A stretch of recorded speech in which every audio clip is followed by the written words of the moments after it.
नमस्ते, प्रणाम। हाय मेरे सभी भाई लोग। हम आज ये कह रहे हैं कि आज राम बाबू राजा जी का रिकॉर्ड चल रहा है होली का सुपरहिट सॉन्ग, और ये रहे राइटर सुपर सुमित जी। जय व्यास चलो सयार रंग डाली। और वो रहे राम बाबू राजा जी, जिनको हम आप लोगों को दिखा रहे हैं वीडियो में। आप देख सकते हैं अभी रिकॉर्डिंग स्टार्ट, उनका ऑडियो रिकॉर्डिंग होने ऐसे तक वीडियो बनावा फोन कैमरा से तारो आवे के चाहिए, तीनों आदमी के। ठीक है, रोको ना, जैसे वीडियो रोको तो ना फिर चालू हो जाए। ये तो रोको ना मत देखो। हां आइएगा। ए भाई कौन सी बात हीरोनी के चाल चलेली,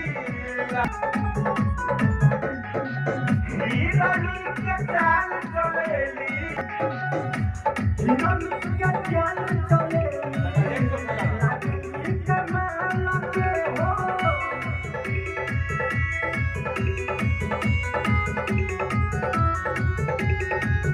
गोरे गोरे गाल देखी जियारा पे हो, गोरे गोरे गाल देखी हाय जियारा मेरे वाली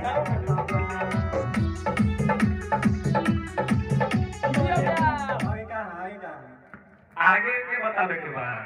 ठीक बा, कहां तक के सुना हो ना प्यार से दे बेटा बगाली। सुना हो ना कहां से हीरोनी के चाल चले। कौन का लेट से उठले है ब्यास। अच्छा ठीक बा, हो जाए।